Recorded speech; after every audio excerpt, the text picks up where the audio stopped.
Hola, saludamos a todas las personas que nos acompañan hoy aquí en Entrevistas y Letras con Silvia Rivera. Yo soy Silvia Rivera y este es un espacio creado por el grupo editorial Letras Negras. Bienvenidas a todas las personas que nos acompañan hoy en esta entrevista. Nos encontramos con el escritor Patricio Arauz. Él es autor de la obra de la que vamos a hablar el día de hoy, que es Ladridos de Quiltro, que es un westeros ambientado en Chile. Así que, Patricio, bienvenido. Este espacio es todo tuyo.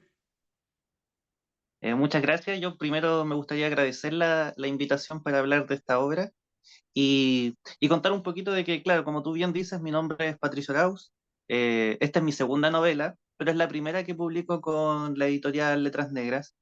Y, y en verdad ha sido una experiencia súper gratificante el haber trascendido un poquito los límites de mi país y que la novela se haya publicado y se haya leído en otros países de Latinoamérica. Así que muy contento por ese lado. Ay, muchísimas gracias a usted por estar acá, también por escogernos como casa editorial. Se me olvidó comentarles que esta es una obra publicada por el sello editorial Palabra Herida, pues del grupo editorial Letras Negras. Y como abrimos todas las entrevistas de este espacio, es presentándonos, contando un poquito de quiénes somos, de dónde somos y cómo llegamos a las letras. Entonces, ¿qué tal si nos cuenta un poquito de esa historia que hay detrás de Patricio como escritor? Sí, mira, como te decía hace unos minutos, eh, si bien esta es mi segunda novela, se mantiene un poco la temática sobre escribir novelas históricas, pero que esté muy ambientado en lo que es la historia político y social de Chile y sobre todo del siglo XIX. Yo estudié historia en la universidad, soy licenciado en historia, y eso claramente fue un plus a la hora de poder definir cuáles son los temas que iba a tratar en lo que es mi obra. Y aparte de eso, soy un gran fanático del cine en general. Eh, y entre todos los géneros uno de repente va encontrando ciertos temas que son como más afines a uno. Y uno de los géneros que a mí me atrapó desde el inicio, desde las primeras películas que vi, fue el género del western. Pero específicamente, o sea, metiéndonos un poco más adentro incluso de lo que es el western italiano, que fue un movimiento principalmente que dominó la década de los 60, ¿ya? Denominado el Spaghetti Western. Y a diferencia del western americano, se diferenciaba mucho en el sentido de no presentar a los grandes pistoleros de Estados Unidos como héroes como tal, sino que como sujetos que son eh, con un código moral bastante nubloso y que presentan una sociedad mucho más sucia, mucho más decadente y mucho menos elegante de lo que se presentaba anteriormente. Y eso ya es una visión que a mí me gustó y que quise de alguna forma compatibilizar con lo que era la historia de Chile, pero mezclado con esta estética de este mundo cinematográfico. Y así fue como empezó a nacer un poco a definir el estilo. Ahora bien, el hecho de querer escribir era un sueño que tenía desde muy chiquitito. Eh, yo creo que casi todos los escritores de alguna manera hay una influencia en su infancia y que después, claro, las mismas circunstancias de la vida te van llevando a definir qué es lo que quieres escribir, pero siempre está el deseo de querer entregarle algo al mundo. Y una de las cosas, o uno de los libros que a mí me marcó mucho cuando era niño, y que hasta el día de hoy es mi libro favorito, fue La Ilíada de Homero. Y al leer La Ilíada, ese libro, bueno, me voló la cabeza hasta el día de hoy. De verdad es un libro que incluso en las cosas que uno escribo, lo cito a veces, vuelvo a él, saco algunos nombres, porque es algo que siempre está presente. Y, y de alguna manera fue el motor que a mí me llevó a decidir y a querer producir quizás en el lector algo parecido a lo que yo sentí cuando leí este libro. No, yo pensando como a qué niño le encanta la Ilíada. Eso me parece algo supremamente sorprendente, porque la historia no es mala, pero es una historia bastante compleja y que creo que también sí es un poco el origen de esta idea del viaje del héroe, de la transformación, de la aventura. Y pues qué chévere que hayan escritores que siempre vuelven a esa misma obra que los hace sentir cómodos, que hace sentir que es su lugar, ¿no?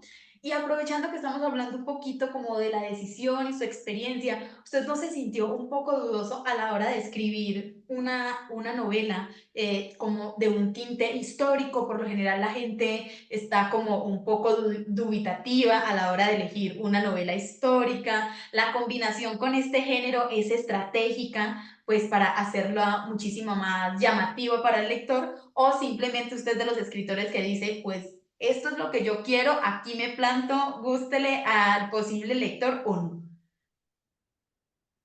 Sí, yo creo que soy de más de del segundo tipo.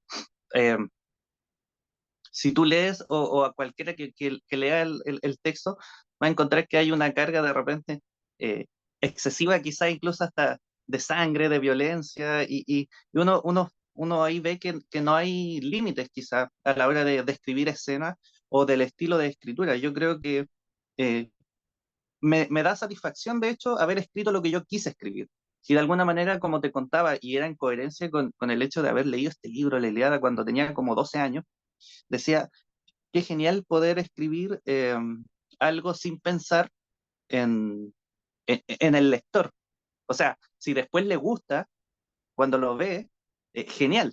Pero también está esa idea quizá un poco más romántica de la literatura que tengo yo, de que uno debe escribir primero para uno mismo. Ese es el libro que a mí me gustaría tener entre mis manos y que después esa visión que es muy personal se vaya compartiendo con los demás. Después más grande, claro, obviamente empecé a leer otros textos, a buscar por otro lado, pero siempre el siglo XIX no solamente desde una perspectiva histórica, sino que también la literatura del siglo XIX es algo que a mí me apasiona y creo que es lo que más leo. Por ejemplo, para este libro también utilicé harto como influencia lo que era la escritura de Alejandro Dumas, sobre todo en el libro del Conde de Montecristo. Había ciertos elementos que cuando leí ese libro me daba cuenta, mira, este tipo utiliza súper bien las metáforas con respecto a su historia, pero hacía mucha relación con lo que eran los mitos griegos. Y acá en la trío de Quiltro quiso hacer algo parecido, pero mezclado con el Antiguo Testamento. Entonces hay muchas analogías dentro de la historia que se relacionan incluso con esos textos. Eh, la misma pasión que siento, el gusto por la historia es algo que, claro, quizás no es muy eh, reconocido o muy leído actualmente, pero yo creo que también uno tiene que atreverse y hacer lo que a uno le gusta y darlo a conocer nomás. O sea, no debería ponerse traba al respecto.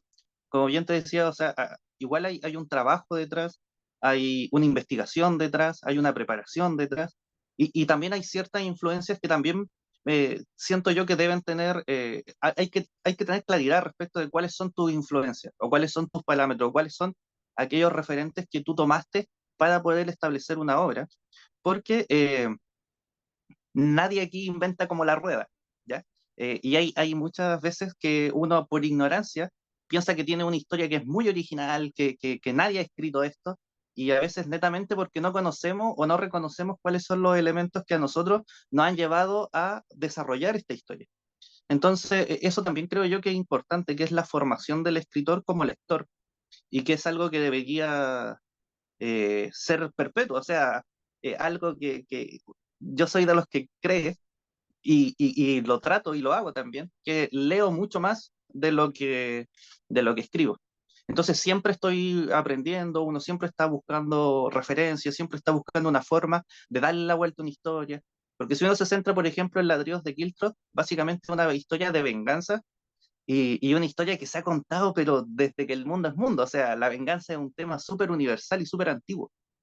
Entonces uno se pregunta, ok, ¿cómo hago que este tema, que es súper antiguo y que se ha contado muchas veces y por plumas que son infinitamente superiores a las mías, puedo darle mi sello distintivo?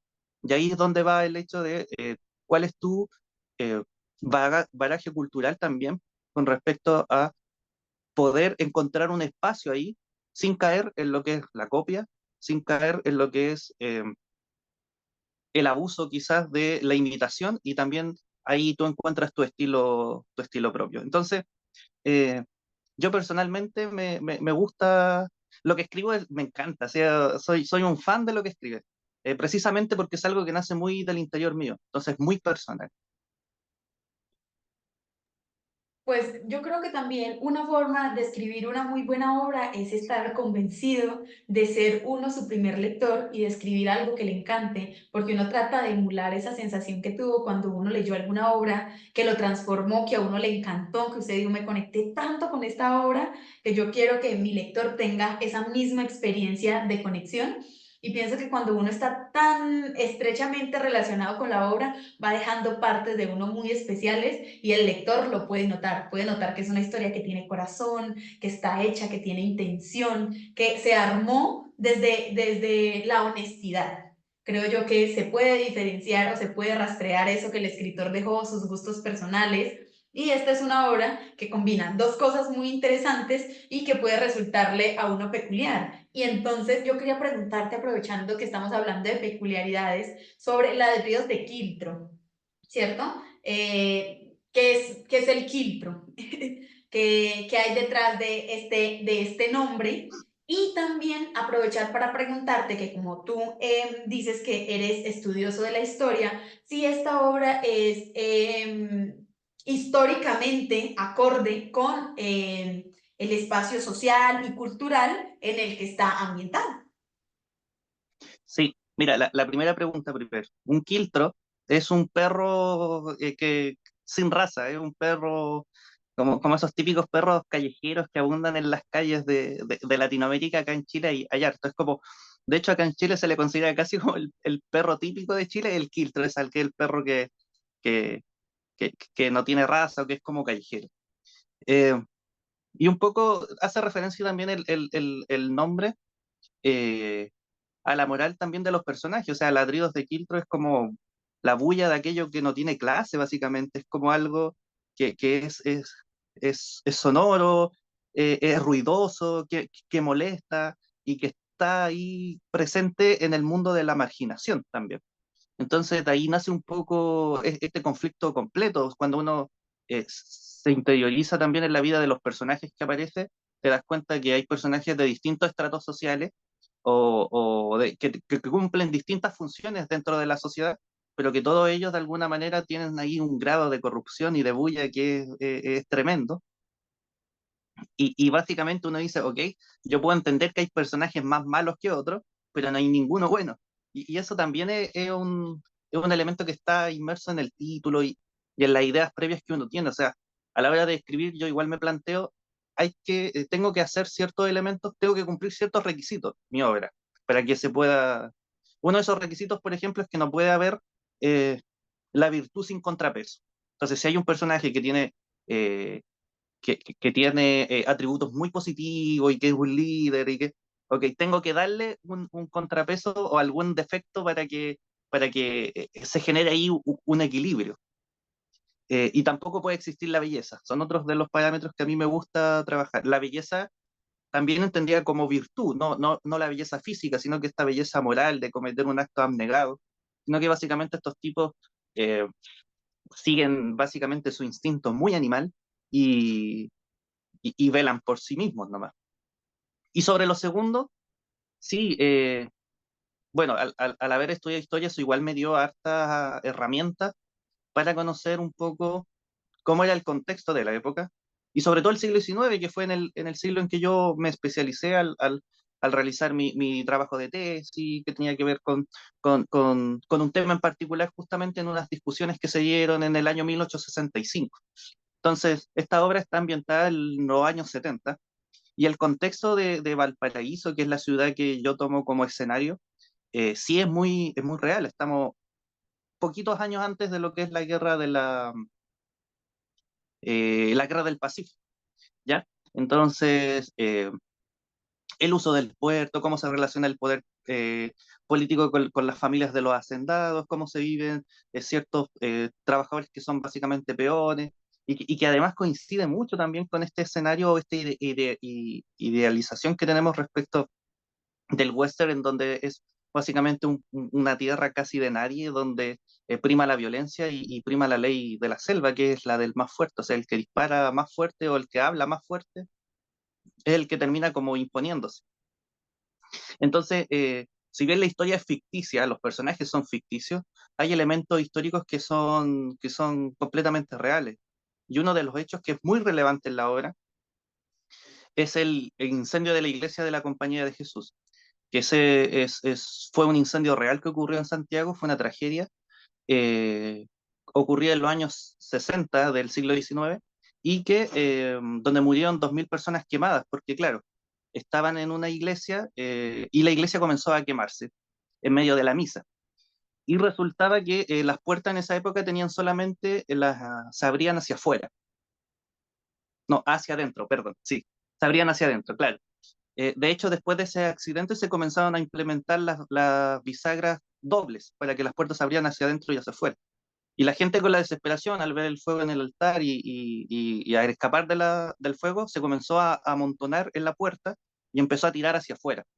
Entonces, mucha gente murió aplastada, asfixiada, producto de la hecatombe que se generó ahí y además quemada también. Y claro, y resulta que la gente que estaba afuera iba a tratar de ayudar y empujaban hacia adentro y bueno, y al final, cuando acaba el incendio, con una pala y hacha básicamente tuvieron que separar los cuerpos calcinados. Ahí se enterraron todos en eso, en una fosa común, en el Cementerio General de Santiago. Y, y el número de carretas que se utiliza, que son las 147 carretas que van y que aparece también esa referencia, esos son datos reales, son datos históricos de la tragedia y de lo importante que fue esa tragedia en, en la época. Y de hecho a mí me gustó, o sea, me impactó en verdad, no es que me haya gustado, me impactó mucho ese hecho histórico. Y dije, oye, sería súper interesante darle una vuelta y utilizarlo también dentro de una obra de ficción, porque siempre quedó un poco la tesis abierta de qué ocurrió aquí. Y si bien, claro, se terminó dilucidando básicamente que fue un accidente, bueno, en Ladridos de Quiltro aparece este evento, pero no como un accidente, sino que hay elementos externos que son completamente identificables y que sirven también como trasfondo para lo que estaba ocurriendo no solamente en el país, sino como también para los personajes de la obra. Me encanta cuando podemos darnos cuenta que las lecturas que hacemos tienen alguna, no sé, un anclaje con la realidad, porque me encanta, eso llena de contenido la obra y creo que es una obra que al menos personas que conocen la historia disfrutarán más y creo que es una obra dirigida a una región en específico. Si bien podemos existir lectores de otro lado, el hecho de que esté llena de referencias o de contenidos históricos de un país en particular hace que sea una lectura mucho más disfrutable para la gente de la región y eso me gusta mucho. Porque, por ejemplo, este género es un género que yo asocio, al menos género de vaqueros, pistoleros, lo asocio con los gringos. Es la referencia que Mm, tengo. Entonces, al hacer esta mezcla entre el contexto histórico de Chile y un género que fue tan disfrutado y que estuvo tan de moda durante mucho tiempo, me parece que es una buena forma de atraer a la audiencia hacia la historia propia del país y una buena manera de saltarse el tedio que puede tener la historia. Sí, acá, sin entrar a ofender el trabajo de nadie, creo que para muchas personas el enfrentarse a la historia por cómo están escritos los libros históricos es bastante pesado. No todos tienen como las capacidades para sentarse y disfrutar de un libro de historia, como podrían sí disfrutar de esta historia que contiene elementos históricos, pero que da el disfrute, por ejemplo, de que haya mucha violencia, ¿no? Que todo el tiempo la gente muere y vaya pasando, que no hay nadie bueno, que la maldad está en todas partes, pero no la maldad porque sí, sino la claro, maldad de las circunstancias de la vida. El mundo es duro, es gente pobre que lucha contra la desigualdad, que lucha contra la tenencia de tierras excesivas de unos pocos y que tienen que trabajarle a ellos y además que pones este concepto de la venganza. Una vez le pones el concepto de la venganza, ya enganchas a mucha gente, porque creo que todos en el fondo tenemos un deseo de venganza, por lo que sea, Ujú. independientemente de lo que sea, creo que todos guardamos algún rencorcillo por ahí. Y estas historias lo que permiten es que uno lo explore de diferentes maneras. Así que pienso que es una apuesta muy interesante y creo que también es innovadora, porque te digo, es la primera vez que leo una historia de vaqueros o un western ambientado en un país latinoamericano, ¿sí? Y no en uno estadounidense, y en donde el contexto sí te hace sentir, y también el lenguaje, ¿sí? El lenguaje que tiene Ladridos de Quiltro es territorial, ¿sí? Uno puede disfrutar a la gente, uno puede disfrutar al paisano. Hay unos personajes que me recuerdan mucho a personajes de mi tierra también. Entonces me hace pensar que si está bien, está ambientado en Chile, puede uno rastrear parte de la cultura latinoamericana en general en estos personajes, y los conflictos sociales que exploras también pueden ser conflictos sociales, también pueden ser a nivel global, es decir, si lo evaluamos desde lo que llaman el sur global, ¿no? Que son estos países en donde existe la desigualdad social y que pueden estar en Europa, en el África, en la India, y que tiene precisamente esta disparidad social. Creo que también divinamente se podría hacer una lectura de estos pueblos en tu obra, y eso me parece algo muy interesante. Pero antes de que entremos en materia, ¿qué tal si conversamos acerca de cómo fue el proceso de escritura de esta obra? ¿Cómo armaste todo esto? Porque además, esta no es una obra corta. Para mí, esta es una obra que es extensa, no es enorme tampoco, pero sí es una obra bastante extensa que está dividida por capítulos. Entonces, me gustaría un poquito saber un poquito cómo fue el esquema de construcción de esta obra, porque además hay muchos hilos. Entonces, para mantener todos esos hilos atados y que se vaya envolviendo y desenvolviendo la trama, pues uno tiene que agarrarse de algún lado. Entonces, para que le cuentes acá a nuestros espectadores cuáles son las estrategias que tú utilizas para escribir una obra extensa y que tiene tantos matices, para que no queden como muchos cabos sueltos a la hora de hacer la lectura. Sí, mira, yo personalmente creo que cada obra tiene su forma de escribirse y eso se me ha comprobado en comparación, por ejemplo, esta es mi segunda novela. Y, por ejemplo, esta tiene 60.000 palabras, que para entender más o menos cuál es la extensión de Ladridos de Quinto. La primera que yo escribí tiene 125.000, es el doble de larga. Y esa obra me costó 10 meses en escribir el primer libro. Y el segundo, que es casi la mitad, 1 año y medio. Entonces, es súper relativo quizás, y al menos mi experiencia fue así. Y era principalmente porque, claro, era el primer libro, el otro, entonces estaba ahí toda la pasión, todas las influencias, todo muy fresco, y uno quería contar todo lo que ocurría por tu mente y te dejabas llevar. Y ese primer libro lo escribí sin ninguna planificación, solamente empecé el capítulo 1, no sabía qué iba a ocurrir en el 2 y me dejé llevar. Y el segundo no fue así. El segundo, si bien me surge la historia, la trama principal, sabía a dónde tenía que llegar, ya sabía cuál era el final, desde el principio. Entonces lo que me planteé hacer era como establecer primero un marco, hice unos mapas así como conceptuales de los personajes, de los distintos bandos, del jefe de Hacienda, sus capataces y los peones, y el otro bando también, estos personajes, y le iba poniendo después una cruz cuando ese personaje moría, ¿cachai? Cosa de no equivocarme también. Y creo que fue un trabajo súper distinto porque fue un trabajo mucho más planificado. eh, Porque claro, si bien la obra parte con un personaje que se llama Diomedes, explora muchos otros personajes y uno se da cuenta de que este Diomedes, que es el que parte la historia, no es el principal. Eh, y hay distintos, muchos agentes externos, que también me gusta eso también de desarrollar una historia con muchos personajes, porque siento que le da también más fuerza al mundo, se siente mucho más vivo, o sea, no hay gente que anda solitaria, sino que muchas veces depende también de las circunstancias de otras personas. Eh, Porque puedes ser un héroe, un tipo brillante, pero te topaste con alguien que es malo, que tiene otra historia y hasta ahí llegó nomás. Eh, entonces, eso fue una de las primeras cosas que tuve que hacer, ordenar toda la historia, pero más en función de los personajes.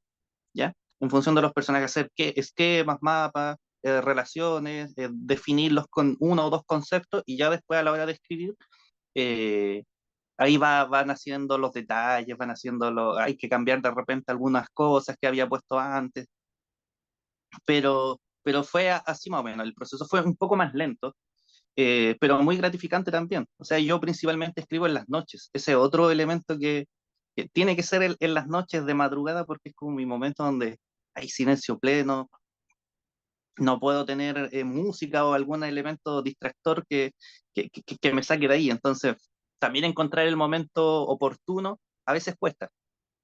Eh, y así se fue como escribiendo de a poquito esta obra. Y bien, como tú decías, está organizada en capítulos. La obra tiene 15 capítulos y este lo dejo como un dato también para, para los amantes del género western. Cada uno de los capítulos tiene o hace relación a una película del género que a mí me haya gustado.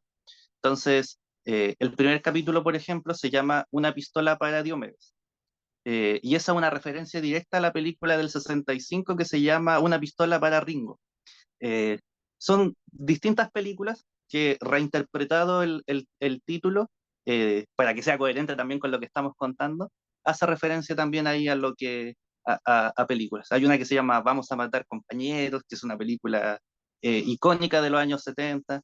Hay otra que se le cambia en vez de por un puñado de dólares, se le pone por un puñado de pesos, porque como ocurre aquí en Chile, entonces se hace ese traspié. Yo creo que quedó bien interesante y si bien, claro, no es necesario conocer las películas, por supuesto que no, porque esto es una historia distinta, pero sí creo que es un elemento que es como un easter egg para aquel que le guste también el género.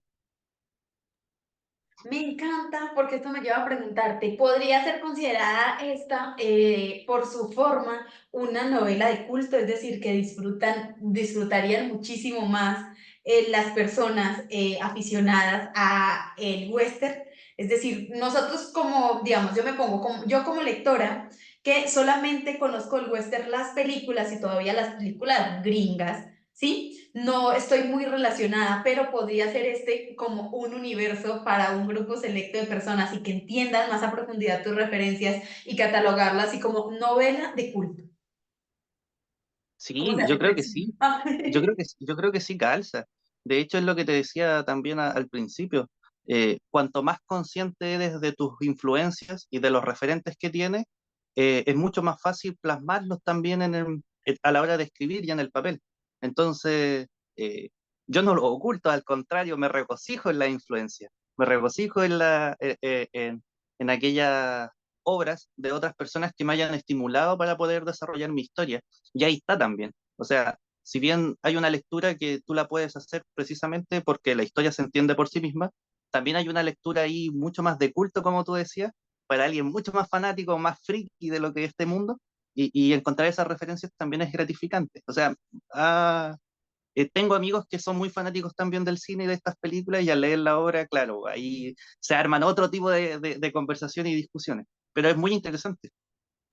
Sí, me encanta mucho porque es una lectura que es una obra que puede tener una doble lectura divinamente, una lectura histórica, pero también una lectura, pues como la llamamos acá, de culto, o una lectura ya mucho más enfocada en el género, es decir, se puede hacer una lectura desde el contexto histórico, se puede hacer una lectura conjunta, que es como la lectura que hice yo, ¿no? Que es teniendo en cuenta el contexto histórico, también el género, todo junto, o los que buscan las referencias en el género y los que buscan las referencias en lo histórico. Creo que tienes un público bastante grande con esta obra, aunque uno tenga el miedo de decir, no, es que esto me va a contar un acontecimiento histórico. Creo que se salva precisamente porque es creativa con las herramientas que utiliza, ¿no? Entonces, eso por una parte. Y por otra parte, aprovecho para hacerte otra pregunta, porque acá tenemos un personaje femenino principal, sí, tenemos un, podríamos decirlo, protagónico,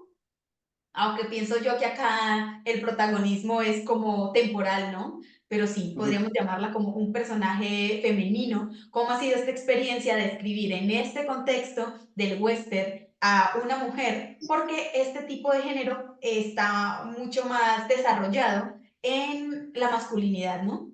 se ve mucho más a hombres vaqueros, a hombres pistoleros, a, bueno, todo este mundo de los hombres. Hay algunas películas, hay algunos espacios en donde se ha puesto a la mujer en este ambiente, pero ¿cómo fue tu experiencia poniendo a una mujer y más en esta zona de venganza y de sangre y de drama que está asociado más con lo masculino? Sí, es cierto que el género está muy relacionado mucho más a lo masculino, y no cualquier tipo de masculinidad, sino que una masculinidad que es completamente violenta, o sea, que resuelve sus conflictos por medio de la fuerza. Eso hay que tenerlo claro. Y si bien yo no aplico eso en mi día a día, eso hay que dejarlo claro también, sí, me gusta esto en el plano de la ficción, lo encuentro entretenido, o sea, un personaje que entra de repente a un bar y pega unos balazos así al aire y la gente sale corriendo, visualmente o a la hora de leerlo, me parece que es entretenido. Eh, y claro, al posicionar a Irene Montesinos, que ella, como tú decías, hay como un protagonismo que es un poco temporal. eh, Ella también trata de imponerse en este mundo violento, que si bien sabe utilizar el arma y se la ve combatiendo en alguna escena, también se nota que ella utiliza mucho más la astucia, o la forma de manipulación, o una forma que sea equiparable a cómo vencer estas fuerzas que son a veces superiores a mí en el plano físico, violento, en el plano del uno contra uno, pero aún así logra imponerse y busca este objetivo de querer vengar la muerte que a ella tanto le duele. Entonces, no, para mí fue una experiencia, no sé si extra, no, no, está bien, pues, o sea, eh, personalmente yo me paro más a escribir personajes, y a veces el sexo lo defino después. Entonces, eso creo yo que igual es importante y obviamente que cuando ya está definido ahí uno le puede dar otros matices a los personajes. Pero yo igual recojo un poco, y la obra sí recoge la tradición clásica del western, entonces puede que para alguien que quiera buscar así quizá una lectura más de empoderamiento femenino, quizá aquí no la va a encontrar, ¿ya? Porque esto hace referencia también a una historia antigua, literatura antigua, una tradición en particular, pero también entendida no como una forma de que, mira, esto es lo correcto, esto es lo que hay que hacer, sino que netamente como entretenimiento, ¿ya? Es una forma de desarrollar ciertos conceptos que a veces son más abstractos y en donde el hombre o la mujer se desdibujan completamente para encontrar cosas más profundas como por ejemplo la maldad en el corazón de las personas o en una posición de poder, ¿qué harías tú? Yo creo que por ahí va también un poco esa lectura. Sí, no, y es interesante porque también eso está ambientado en una época y pues es, digamos que históricamente bastante bien organizado, así que traer a un personaje que rompa con esto, pues es también romper un poco con la magia de lo históricamente constituido, pero me parece muy interesante que haya personajes femeninos valientes, aguerridos, que puedan estar inmiscuidos en este mundo porque a veces pues simplemente se omite, ¿no? No, pues esto no es un ambiente de mujeres, entonces pongámoslas en otros aspectos, en otros escenarios. Me gusta Claro, eso de construir a partir de personajes sin tener en consideración si es hombre o mujer hasta más adelante de la construcción, porque evita que uno caiga en estereotipos. Entonces, como es mujer, ya la voy a poner a hacer cosas de mujeres, y como es hombre, lo voy a poner a hacer cosas de hombre. Cuando construimos los personajes desde lo humano, ¿no? Esta es una persona enfrentándose a la maldad, esta es una persona enfrentándose a la desigualdad, enfrentándose a un mundo hostil, por ejemplo, desde la posición del quiltro, ¿no? Del perro callejero abandonado que sí, tiene que pelearse la vida, porque es que ese es un mundo duro, me recuerda así como a Juego de Tronos en donde uno empieza y empiezas matando a todo el mundo y de repente no te agarres de ningún personaje porque todo el mundo va descabezando, todo el mundo va muriendo y por más chévere que sea el personaje, trae una dosis de maldad. Y no porque sean malos en sí, no es porque los personajes decidan ser malos porque sí. Viven en un mundo en el que se es malo o se muere, ¿sí? Usted dice, o usted logra acoplarse a este mundo difícil o mueras. Entonces muchos se mueren y otros sobreviven precisamente porque tienen que sacar las mejores armas que tienen para defenderse. Y armas literales y armas metafóricas también. De todas las maneras, los personajes tratan de sobrevivir. Pero bueno, ¿Qué tal si aprovechamos y usted nos dice cuáles son esos elementos que usted considera que son el plus en su obra para que el lector vaya y diga, definitivamente yo tengo que ir a leer Ladrios de Quiltro porque el escritor me dijo que ha desarrollado de forma espectacular este elemento, que usted diga, de todos los elementos que tiene mi obra, me paro firme y este es para mí el mejor realizado? Mira, yo creo que si bien el escenario histórico siento que está bien construido y que es un elemento que le puede gustar a la gente que le gusta la historia, creo que la historia tiene la frescura suficiente para sentirse actual, pese a ocurrir en un periodo que son casi 150 años atrás. Ahí también me gusta, por ejemplo, destacar un poco lo que es el cine, por ejemplo, de Guy Ritchie o Quentin Tarantino, que son cineastas más conocidos en el mundo anglosajón, en donde los tipos, claro, también a veces tocan temas históricos, pero sobre todo Tarantino en las películas western que él tiene también, eh, pero les da ese toque así como de modernidad un poco. Vemos en esta película Django sin cadenas que sigue un esclavo y de repente pone un hip hop. ¿Y cuándo se había visto eso poner una canción de rap en una película western? Pero siento que pega súper bien. Por supuesto que hay anacronismos de repente porque es precisamente una forma también de acercarnos al lector del presente. Eh, si bien hay muchas analogías que tienen que ver con el Antiguo Testamento, con esta tradición cristiana, pero mucho más antigua. Creo yo que también hay modismo y formas de hablar que también se escapan un poquito también de la época y sirven para eh, que nosotros tengamos también una parte de identificación. Porque básicamente los conflictos que se tratan son conflictos súper universales, humanos y atemporales. Eh, Recuerdo, por ejemplo, porque aparte, bueno, de las películas western, también me gusta mucho la literatura y las películas de samurái, que ese es otro mundo de influencia que, que, que ya va más definido para obras posteriores, pero que está ahí muy presente. Entonces, de repente uno ve a este vaquero que anda solo en un desierto y que tiene que matar a 10 bandidos para poder llegar al pueblo siguiente. Y después te vas, por ejemplo, a Japón y los tipos, directores como Kurosawa, que es el más famoso, o Hideo Gochi o Masaki Kobayashi, que son otros directores muy reconocidos dentro del género de samurái, te muestran un tipo que es completamente igual, o sea, es un Ronin, es un samurái sin amo, y también tiene que hacer lo mismo, o sea, los caminos están llenos de bandidos, entonces hay ciertas similitudes que pese al contexto histórico que es completamente distinto, en momentos históricos distintos, hay ciertos elementos que uno logra identificar y decir, mira, qué interesante poder rescatar estas abstracciones y hacer tu propia obra, entonces creo que Ladrillos de Quiltro hace eso. Rescata un poco estos elementos que son más universales, los ancla a una historia en específico, a un contexto determinado, pero que pese a tú no conocer ese contexto o no tener relación con ese contexto, puedes completamente empatizar, porque creo que los personajes son súper humanos también.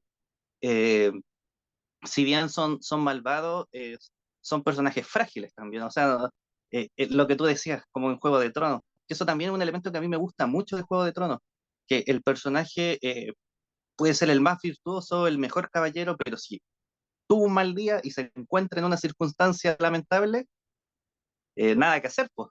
Así es la vida, frágil. Y creo que esos elementos se toman. O sea, creo que también la obra lo que hace es que es impredecible y eso también puede ser un atractivo para la gente que quiere leer una obra en donde quizás desde el capítulo 1 va a saber que aquí va a haber una masacre, aquí va a haber sangre, va a correr sangre sí o sí. Pero tú no sabes quién va a llegar, si se van a conseguir los objetivos planteados al inicio, si no se van a conseguir, si va a haber satisfacción, si no va a haber, si va a ganar el bueno, si va a ganar el malo. Creo que esos elementos o cómo se van a desarrollar las cosas también es atractivo y creo que es parte también constitutiva y es básica de cualquier obra. O sea, cuando tú desde la página 1 ya sabes cómo va a acabar la obra, creo que lo vuelve aburrido y siento que se desconecta un poco o se quitan las ganas de terminar esa obra. Y me parece que acá no ocurre eso, así que creo que también es un elemento atractivo para enganchar y acabar la obra de leerla.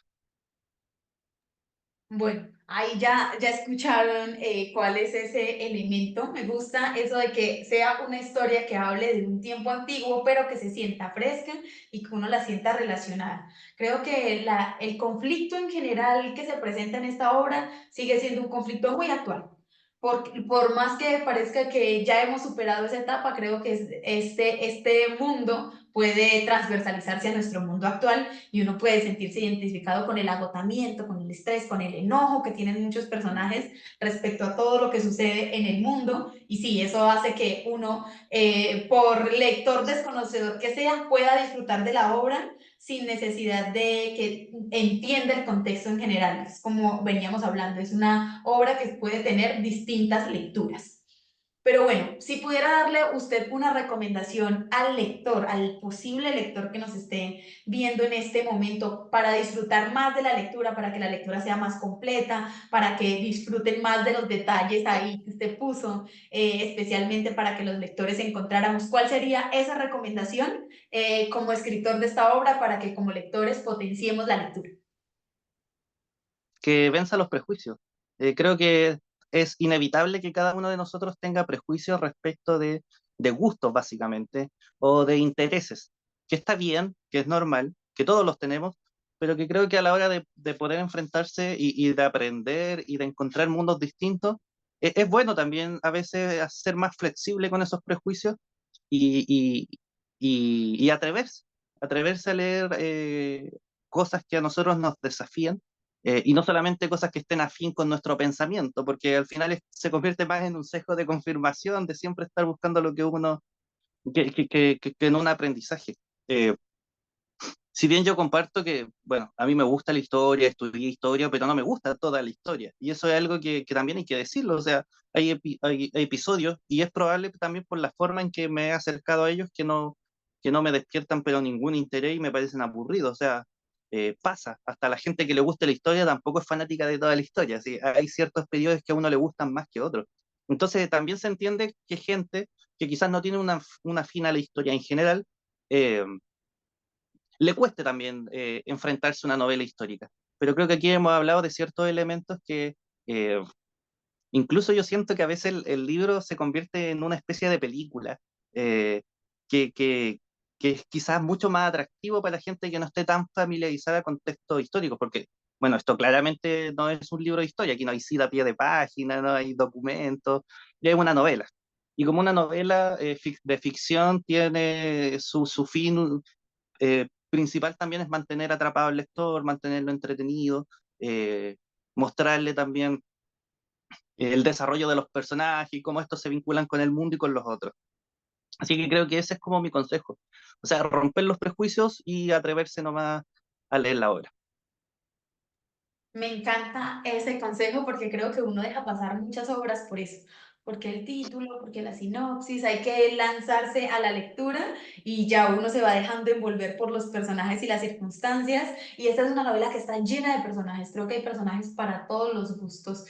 Creo que eso es una ventaja, ¿no? Usted se puede familiarizar y ese personaje murió y tuvo que trascender y ya uno se engancha con otro personaje y con la lucha que va teniendo y eso es lo bueno, como que hay ciertos espacios en donde hay diferentes personajes que van dando sus propias luchas y que no son luchas que van a lo largo de toda la historia, sino que abandonamos unas peleas porque terminaron y nos embarcamos en el propósito de otro personaje que también es efímero y que poco a poco se van transformando y que hay algunos que nos acompañan a lo largo de toda la historia para poder darle este sentido completo. Así que acuérdense que hoy estamos hablando de Ladrillos de Quiltro, anímense a hacer esta lectura.